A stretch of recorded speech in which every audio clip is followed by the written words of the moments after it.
Did we just get confirmation that Tobey Maguire's Spider-Man and Chris Evans' Steve Rogers are going to appear in Avengers Doomsday? Is James Gunn's job in the new DCU in trouble if Warner Brothers sells? Is Lex Luthor having a face turn way too soon in Superman, Man of Tomorrow? And how the hell does the MCU Multiverse really work? Those are your burning questions that I have selected for this week's edition of Ask Colton.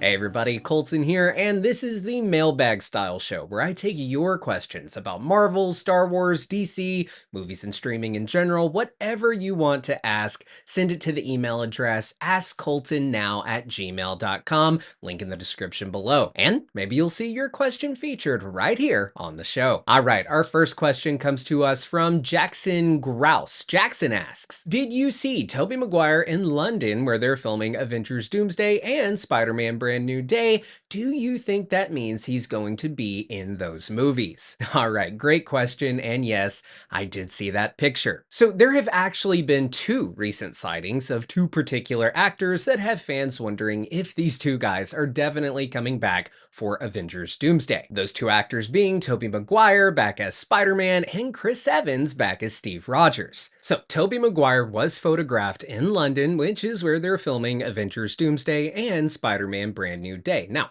it goes without saying, Tobey Maguire is a wealthy man out there enjoying his life. He could just be visiting London for funsies, but he did return to the role of Spidey for Spider-Man No Way Home, and that fact alone bodes well for him being open to returning to the role and Marvel being interested in having him back. Marvel's most loyal audience right now is essentially the age bracket of me to Ryan Airy, and we love us some Tobey Maguire Spider-Man. Now, I've been on record as saying that there is no chance, a 0% chance, that Tobey Maguire, Andrew Garfield, and Hugh Jackman's Wolverine, there is no chance that they don't show up in at least Avengers Secret Wars.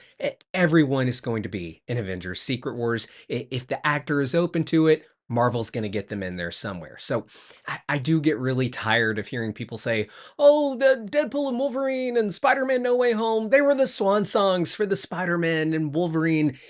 Bullshit. You don't bring those actors out of retirement from those roles to don the suits again in the multiverse saga and then not ask them back for Avengers. I mean, Andrew Garfield and Hugh Jackman have both been vocal in the past about wishing that the studios could have worked something out to get them into those Avengers movies. And now here we are, and I realize I'm talking about Andrew Garfield and Hugh Jackman, neither of which are part of this discussion. But my point is, Marvel has all of their characters now under one roof.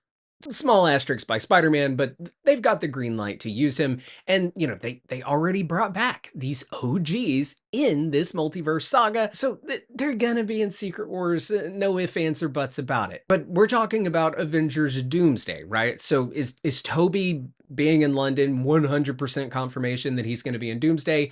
No, but I'll give you the Colton guarantee that he is at least going to be in Avengers Secret Wars. Now, that brings us to the Spider-Man of it all. Brand New Day is also filming over there in London, and Tobey just appeared in No Way Home. And while this Brand New Day movie is supposed to be a street level, back to formula style Spider-Man film, we know that Doomsday and Secret Wars are coming, and the multiverse saga is still in full swing, and Spider-Man, Tom Holland's Spider-Man, will be a part of that. So perhaps we could see Brand New Day in with Peter getting recruited by his Spider Brethren to come join the fight against Dr. Doom. Now, as for Chris Evans, I do 100% think that he will be in Avengers Doomsday. With Tobey, I'm open to the possibility that maybe he's not in Doomsday, he's in Secret Wars. But for Chris Evans, I think he's in Doomsday for sure. Dude has denied that he's in the movie, but he's a terrible liar, especially for an actor. Now, the reason I bring up Chris Evans is because there have also been some recent images of him with his clean-shaven face, when he normally has a beard, and his big old bulking arms have people speculating that he too is prepping to shoot his scenes for Avengers Doomsday soon. Now, I put Chris Evans in my same take it to the bank, he'll be back boat, and I'd say Chris Evans returning is even more of a sure thing than Tobey Maguire and Hugh Jackman. I mean, Chris Evans and RDJ, they are the MCU, and we of course have RDJ coming back as Doom.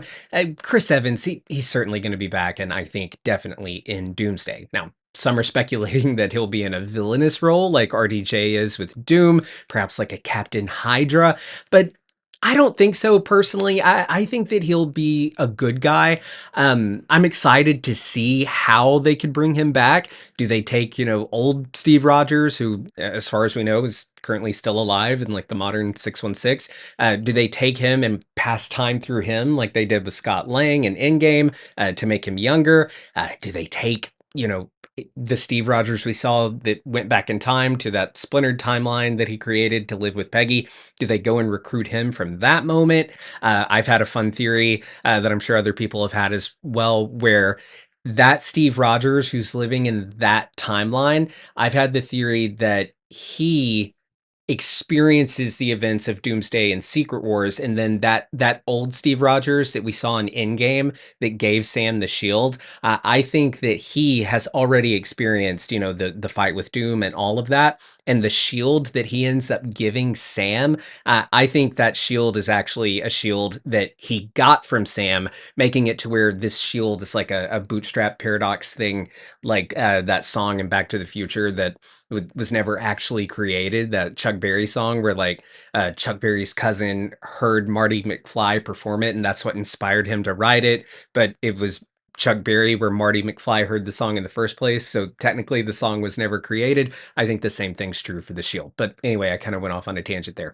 As far as how they bring him back, I'm not sure, but I do think we'll see him back and he'll be a good guy. Now there are some rumors going around, and they are rumors, but I'll give you a spoiler warning just in case you don't want to hear anything. But there are rumors that Steve is responsible for the incursions, or at least some of them, and that he is on Doom's hit list across the multiverse, along with the Kangs and Doctor Strange and Loki, all because of what he did when he created that splintered timeline to go live his life with Peggy. We shall see. So thanks so much for the question. Everybody let me know your thoughts and theories down in the comments below. All right, next we have a question from 2Akash4. I hope I'm saying that right. I apologize if not. Could the DCU reboot again if Warner Bros. Discovery is sold? All right, thanks so much for the question, my friend. Okay, so with the recent announcement that Skydance and Paramount, who remember recently became one when Skydance purchased Paramount, you remember there was all the South Park drama and Stephen Colbert got fired, got his show canceled, and they totally settled a frivolous lawsuit to bribe the president to approve the merger. It was a whole thing, okay? And we don't have to get into the nitty-gritty of that right now, but what we do need to talk about is how Skydance and Paramount, they now have their sights set on Warner Brothers Discovery. And this has many concerned that a new regime could spell doom for James Gunn and his newly formed DC Studios and DCU that's just getting started. Now, the current boss, David Zaslav, who actually became boss when Discovery bought Warner Brothers, he just recently, he's been a great partner in letting James Gunn do his thing and is paying off. But a new leader could pose a new threat. So, DC Comics, all of DC Entertainment, and the newly formed DC Studios, headed up by James Gunn and Peter Safran, it is owned by Warner Brothers, and it has been for a while. Now, Warner Brothers has had many owners in just the past decade. In 2018, WB was bought by AT&T, and then in 2022, we saw WB merge with Discovery, now known as Warner Bros. Discovery. And this constant changing of ownership, it's largely to blame for a lot of the chaos that plagued the former DC movie universe, the DCEU. There were constant changes in leadership and people trying to get their bonuses before certain sales took place and before, like calendar years turned. That was largely to blame for the clusterfuck that was Justice League. It was just a mess, and DC didn't have the leadership it needed. In fact, it was this constant change in leadership and really just a lack thereof of leadership that allowed Dwayne "The Rock" Johnson to try and change the structure of power in the DC universe, or whatever the fuck he was going on about. And that's what resulted actually in Henry Cavill, my beloved Henry Cavill, being briefly brought back to the role of Superman behind James Gunn's back and behind the back of the deal that was being formed and was in the midst of being signed to have James Gunn take over DC. And James Gunn, he didn't fire Cavill. There were no plans to bring back Cavill. So when James Gunn was officially brought on, he was really cool to sit down with Cavill travel and explain the Rock really kind of gave him some false promises that he really wasn't in the position to give, and it was just a shit show. But we got through it, and now we're here. James Gunn and Peter Safran are steering the ship. We've got a great new Superman movie that not only was loved by audiences and critics, not only did it make its money back, but it also made a profit. And of course, we have Creature Commandos, which is beloved. Peacemaker is fantastic. We've got Lanterns on the way, Supergirl, Clayface.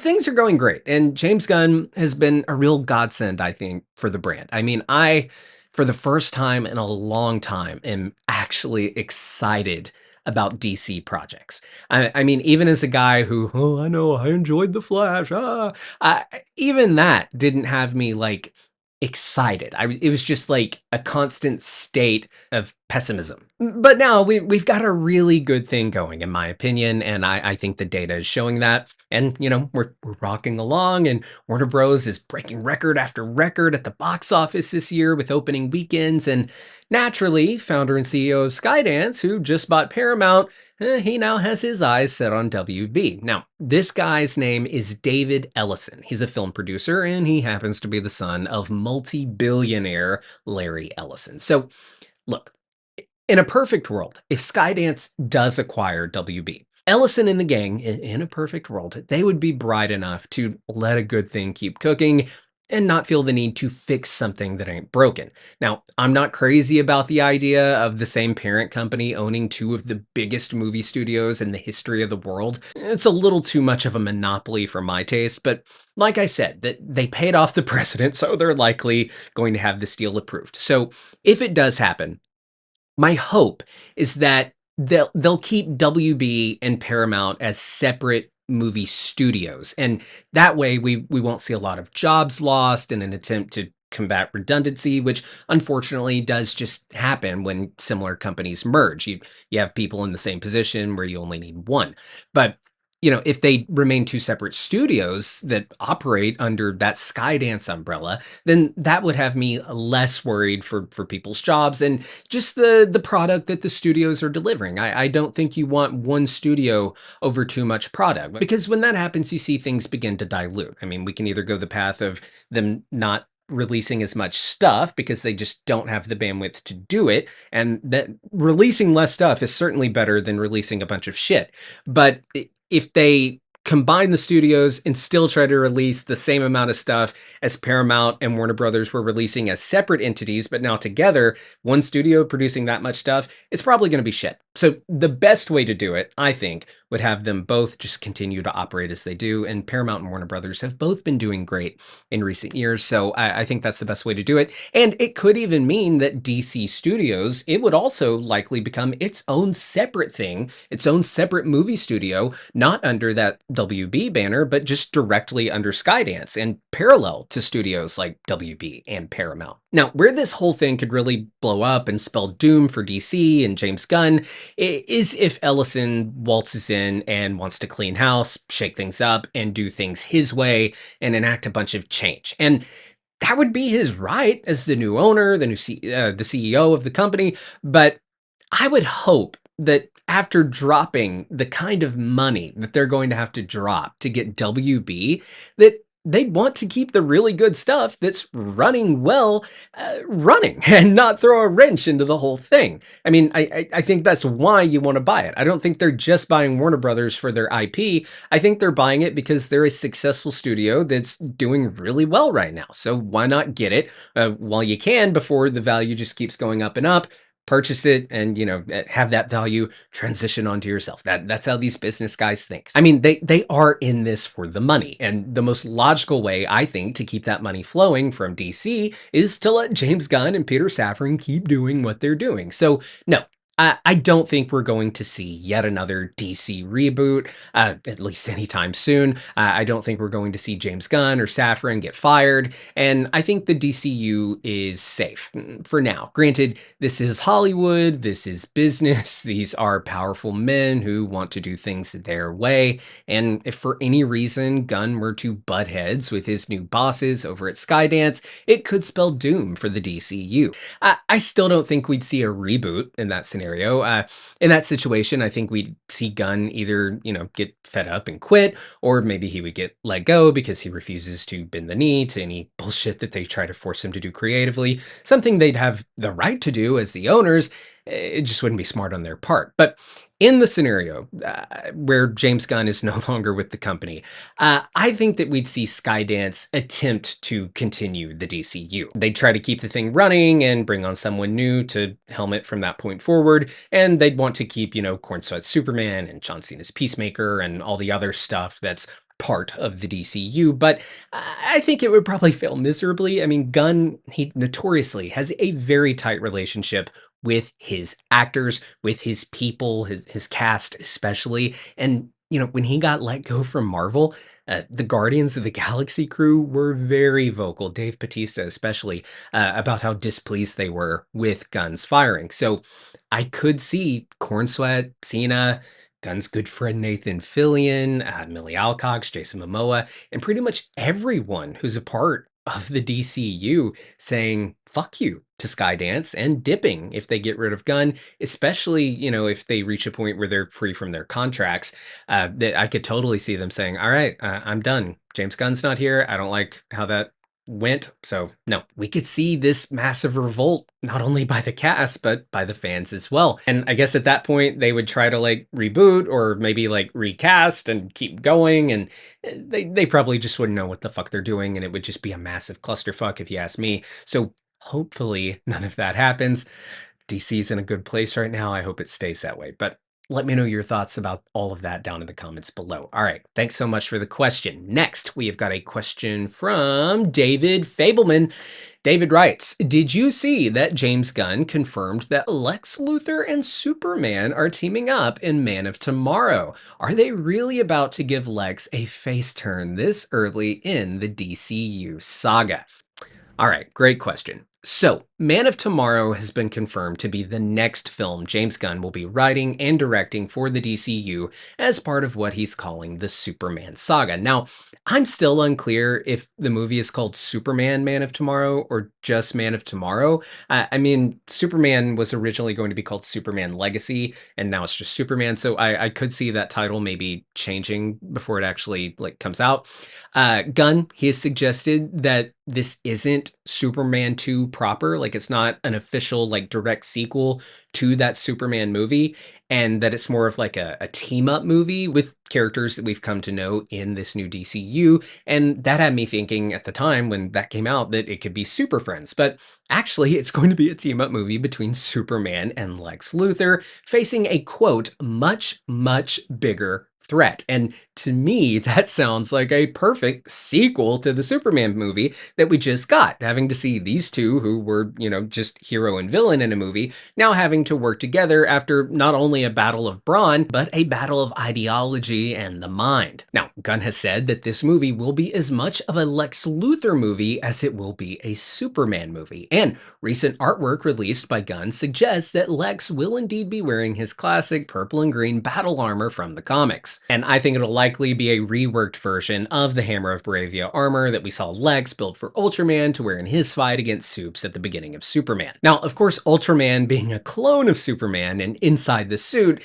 is what made him such a rival to Supes and him being able to give Superman his first defeat. But that suit was also able to withstand a battle with Superman, so it could serve as a great piece of armor for anyone wanting to fight on that level. So Superman 2025 did something really interesting with the character of Lex Luthor. They made him a total murdering piece of shit that we all love to see crypto dogpile, but they also somehow, some way made him somewhat of a sympathetic character that to a degree, if you really look at his arguments for why Superman is dangerous, you can't help but go, he might have a little bit of a point. But we have to remember that the calculations that Lex has made on a godlike being like Superman being dangerous, they don't take into account the fact that Superman was raised to be a good person and that upbringing makes him a great asset for the planet and for humanity, not a threat. But you could easily see that if he didn't have that upbringing or just didn't respond well to it,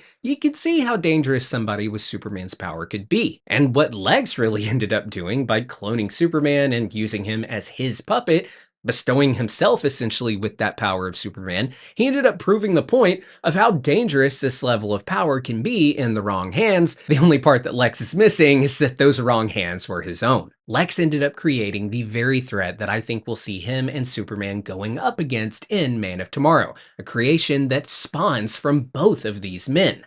Ultraman. Ultraman is a carbon copy clone of Superman that Lex created and controlled, giving him no autonomy and using him as a weapon. He wasn't raised by a caring mom, Pa Kent. In fact, he was likely mistreated and tortured in the form of like battle testing when he was created. And I wouldn't be surprised in the slightest if inside Ultraman is a dormant consciousness that was created as a result of creating a human brain, but that Lex essentially had that part of his mind, or his entire mind in general, like turned off or turned to spaghetti and suppressed so that he could just use him as a puppet, kind of like the Winter Soldier. Now, at the end of Superman, we see this clone, Ultraman, fall into the black hole in Lex's pocket dimension, and you know what that means. Bad guy falls into portal that then closes. He's going to be back. Now, many, including yours truly, all came to that same conclusion coming out of Superman that Ultraman would be returning from the other universe on the other side of that black hole, likely as a version of Bizarro Superman from the comics. Now, Bizarro Superman, he is this multiversal variant of Superman from a universe that is, well, bizarre. And we think that when he returns, he'll be deformed and angry and perhaps aided by other Bizarro friends, and he'll be a force to reckon with. Now, Ultraman's beef with Lex Luthor is obvious. Lex created him just to use him as a toy, and he made him undergo torture and have no sentience of his own. And Lex made this guy live essentially in the darkness of his own subconscious. So if he is now free from Lex's control, he's likely going to want revenge on his creator. Now, the beef that I think he'll have with Superman could stem from Ultraman having seen the message from Superman's parents, giving him detailed instructions to conquer the planet, and Ultraman's jealousy that Superman had parents that loved him and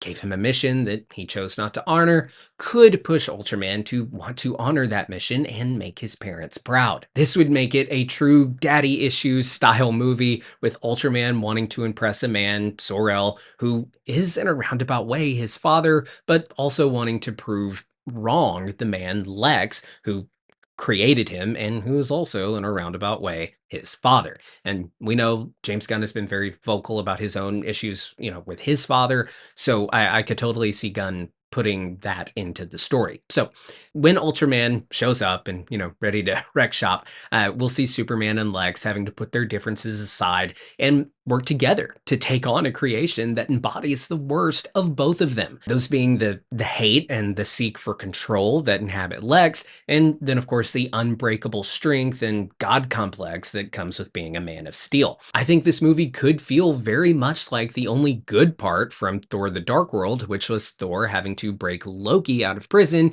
to help him defeat the Dark Elves. We could see Superman working with Amanda Waller, who runs Belle Reve Prison, which is where Lex was sent, and we could see them all working together to take down Ultraman. Hell, throw some Suicide Squad members in there too. Get Peacemaker in the mix. That would be dope. Now, as far as the question of Lex having a face turn this early in the DCU and not being the overarching villain that we thought he'd be, I don't think that we have to worry about that. Yes, they will work together a lot in this film. They may even share some laughs and some cool scenes where they work together really well and prove that they together could do truly great things as Men of Tomorrow. But come the third act of the film, after Ultraman is defeated, I could totally see Lex refocusing his ire on Superman, perhaps after finding the best way to successfully take down Ultraman, a Superman clone. Lex will then look to use that same weapon or tactic to bring down Superman as well, and their rivalry will resume, and Lex will continue to serve as a thorn in the side of the Man of Steel for years to come. But hey, those are just my questions. Let me know your thoughts and theories down in the comments below. Next, we have a question from Lower Back Pain, aka Mr. All right. I loved your video the other day on how universes and timelines actually work in the MCU. Made sense and very digestible. Well, thank you. However, I'm still a bit unclear as to how the vast differences in Lokis, such as Orc Loki and Alligator Loki, how are those on the same timeline? All right, well, Thanks so much for the question. And yes, I did do a pretty in-depth breakdown of how the Marvel multiverse works over on Screen Crush a few weeks ago. I totally recommend going to check out that video, but I totally understand where your confusion is coming from because, I mean, let's face it, they overcomplicated it from the jump, and then all of us pundits overcomplicated it even more. But let me try to give like a super basic breakdown of how the MCU multiverse works and address those specific points that you brought up in your question. Such as Loki Gator being from the Sacred Timeline as well. So the rules of the MCU multiverse can feel super convoluted and confusing, but I want to try my absolute best to give you a super concise, bare bones explanation of how the multiverse works in the MCU, the differences between universes and timelines, how variant beings work, all that good stuff, and in the most straightforward way possible. So in the MCU, there is a vast multiverse of variant universes existing alongside one another. In fact, they are stacked upon each other. Now, with these universes, time is just one of many ingredients that makes a universe a universe. Within one single universe, you can have multiple flows of time, meaning you can have multiple timelines. This was confirmed in What If Season 1 that you can indeed have multiple timelines within one single universe. Now, I know that already sounds a little confusing, so let me explain. Essentially, okay, imagine a scenario where I'm sitting here right now talking to you, and in one timeline, I keep sitting here and talking to you, and in another timeline, I stand up and I walk away. That in the MCU, that would create a splintered timeline, two different futures that share a common past, which was me sitting here on the stool before I made one of those decisions. Going into the whole Schrodinger box thing about how, before you open the box to find out if the cat's dead or alive, it essentially exists in two timelines. Not literally, but that's the metaphor that they use to try to explain the multiverse theory. So if you're watching this video, I assume you have probably seen Loki. So you're familiar with the idea of a branching timeline. Now, where people sometimes get confused, and me included, was does a splintered timeline therefore mean a new universe? No, not necessarily. There are variants, of that same being, like I just described. One timeline, I'm still sitting here talking. The other timeline, I got up and walked away. That means there are two timelines with me in them, and they share that same past. But they do not become two separate universes. They become two separate timelines within one universe. Now, why are they in the same universe and not creating entire other universes? Well, because those two timelines, if you trace them back, they share a Big Bang. They share a beginning. The Big Bang is the beginning of the universe itself and the creation of not only all of matter, but time itself. So that means that you can have multiple timelines, kind of consider them like alternate dimensions, existing parallel to one another within a single confined universe. Now, I know the idea of multiple timelines and variants of the same being existing in one universe can sound confusing and kind of convoluted, especially when you have Lokis of entire different species and different sexes and different races existing in, like I'm saying, Universe 616. So the sacred timeline, Universe 616, that we saw at the end of Loki season 1, that is one universe that He Who Remains, the King variant, he isolated their universe from the rest of the multiverse, which we saw at the end of Quantumania. He has a completely separate universe that has its own strands of time within that universe, timelines that run parallel to one another. Now, they obey a strict yet simultaneously vague storyline that can be vastly different when it comes to small little details, but it must hit certain key beats on the macro scale to keep from splintering off and going beyond this red line on the TVA screens that represent the barrier of that universe. So you can have a timeline in Universe 616 where Loki is born a girl instead of a boy, and that timeline can exist just fine in the sacred timeline and obey the storyline that He Who Remains put in place. The gender of Loki is irrelevant, but what is relevant is Loki having to be the villain that fails in order for heroes to rise. So Sylvie being a female Loki, that wasn't the problem. That wasn't what created the splintering timeline. And we already knew that because, she had aged she had been born and she was at age like what, 10 or 11. I'm not sure how old she was supposed to be in that scene specifically. I can't remember, but that's beside the point. She was born Loki and she lived her childhood as Loki, and that was perfectly fine within the sacred timeline. It didn't become a problem until she dreamed of becoming a Valkyrie, aka a hero. This is what created a splinter where she wouldn't go that villainous path that she, as a Loki, was destined to take. And that is what was unacceptable, and that is what made her a target of the TVA. And the same is true for alligator Loki. If at some point in the early history of life on Earth there was a splintered timeline where alligators became the dominant species on the planet instead of humans, and the evolutionary chain was starkly different, you could have a scenario where that timeline follows the same general storyline to remain within the confines of the sacred timeline's like macro view of, staying in that order and not splintering off too far. And I mean, some people don't like to hear this, but if you go back far enough, your ancestors are fish. That's how evolution works. So if the evolutionary chain resulted in the being that we know as Loki, instead many, many, many, many, many years later being born as an alligator, it can still work within the confines of that universe until that gator Loki does something that breaks from the storyline, and that would be what got him sent to the void, not the fact that he is just an alligator. Him being an alligator wasn't a violation, that was perfectly fine. It was him violating the storyline that He Who Remains put in place, which it could, if it splintered beyond that barrier point, expose that universe to the wider multiverse and the other Kangs. So that is why Loki Gator was pruned. And guys, I'm not just like, pulling this out of my ass or anything.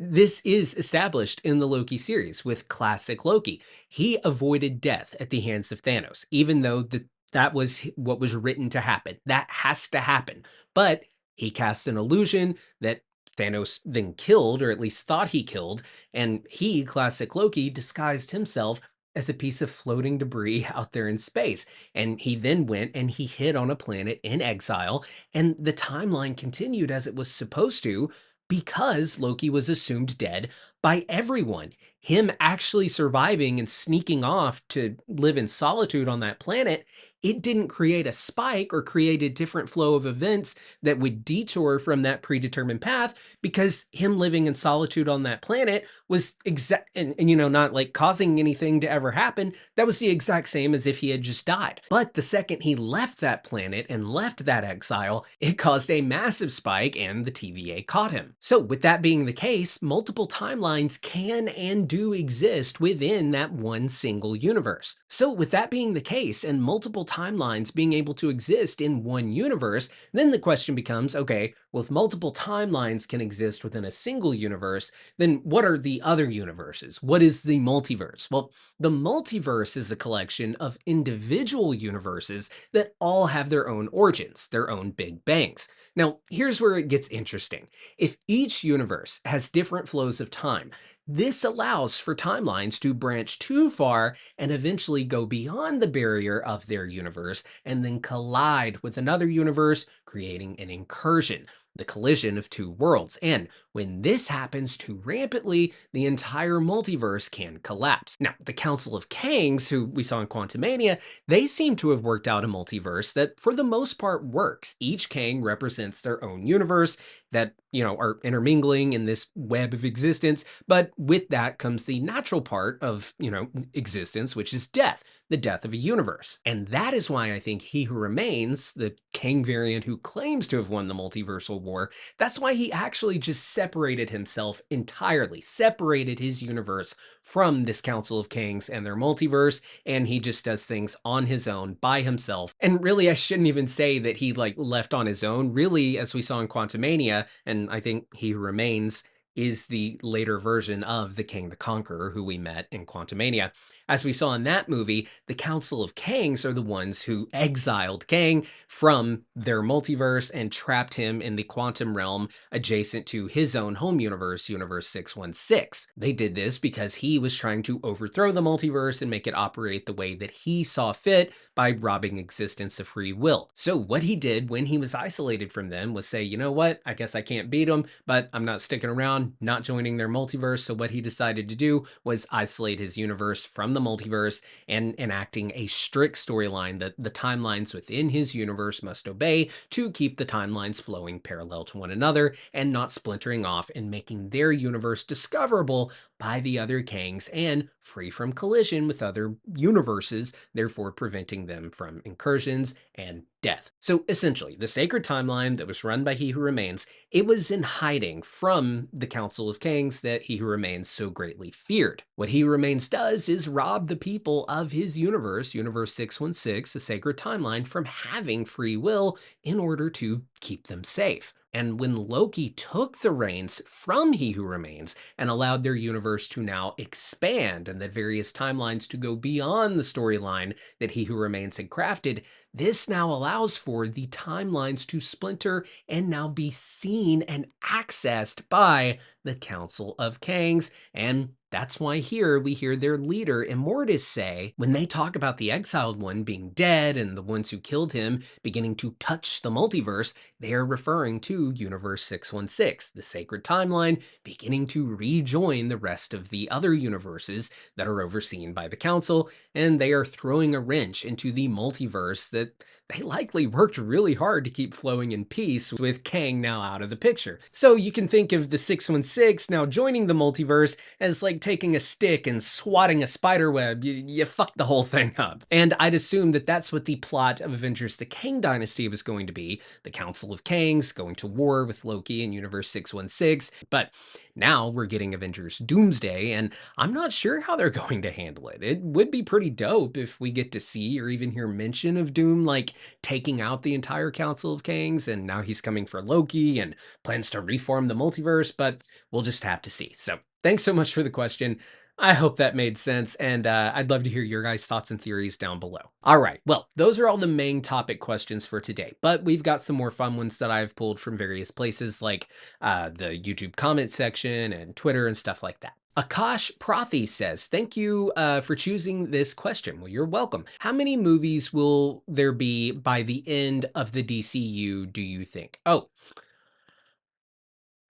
that's hard to say. I mean, I'd assume a lot, and that's if all hell doesn't break loose and the sky doesn't come falling down when WB is sold. Assuming James Gunn sticks around and the DCU continues to be successful and well received, I mean, shit, it could easily get to like 50 movies. The MCU, I think, is at movie like 37 at this point, and they've been going for nearly 20 years. Now, you did say when the DCU ends, and I just don't know when that will be. If we assume that the DCU, rocks on for at least the next 20 years, I'd say we can expect at least 40 movies by the time 2040 rolls around. I mean, Jesus, 2040, that I'll be. Oh my God.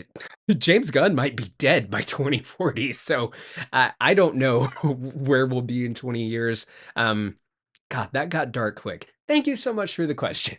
Um, Rogue Overton writes, what is the possibility of a crossover between Marvel and Star Wars? Absolutely not, my friend. No, not going to happen. Cut to 20 years from now when James Gunn is dead and they've run out of ideas over at Lucasfilm and they actually do it. Marvel and DC, which are owned by two completely separate studios, whereas with Marvel and Star Wars, they're both under Disney. We are more likely to see a Marvel and DC crossover before I think Disney would be stupid enough to allow a crossover between Marvel and Star Wars. I hope. And here's why. Crossing over Marvel and DC, that is something that actually makes sense and could be fun because they're both superhero universes that exist in a fictionalized version of our world, and you could do some cool multiverse stuff to have the universes cross paths. That would actually like kind of work. But Star Wars, Star Wars is like Lord of the Rings in the sense that it is something that's very much its own thing. It lives in its own world, and I don't want to see anything ever cross over into that Star Wars universe. I don't want to see our world or like Earth or any of that cross over into the Star Wars universe, and I don't want to see any other fictional worlds cross over into Star Wars. As cool as it would be, I mean, to have a Jedi like fight a xenomorph, they just can't do it. The implications are just too much, in my opinion.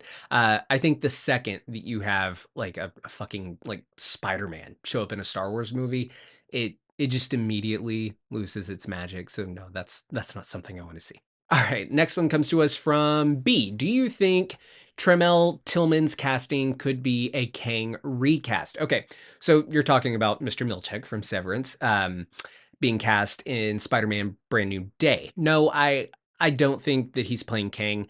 Um, I I don't think Kang would be in Brand New Day, especially now with Doomsday and Doctor Doom being the villain. I'm not even sure that we're going to be seeing Kang in Doomsday. I highly doubt that that's going to happen. I mean, Marvel has made it really clear that they have no plans to like recast Kang anytime soon. They're pretty much just ignoring that. They've moved on from that. But dude, if they did bring back Kang, Tillman would be an absolutely perfect choice to play the character. Not only could he play Kang really well, but he could specifically play that version of the character that Jonathan Majors crafted alongside Kevin Feige. So I think that would be perfect casting, but a casting nonetheless that we'll probably never see.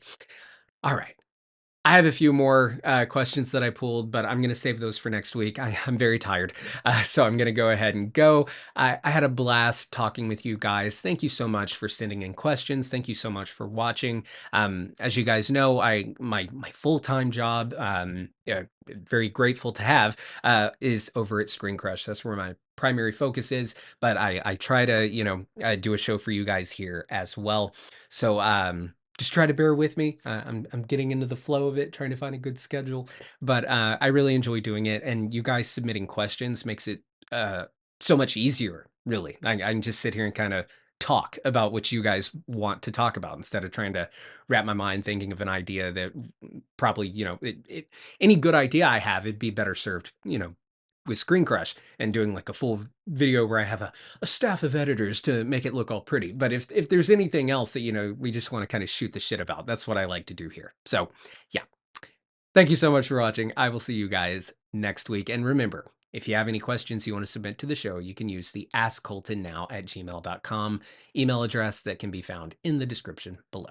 All right, thanks so much. I will see you guys next time. Bye.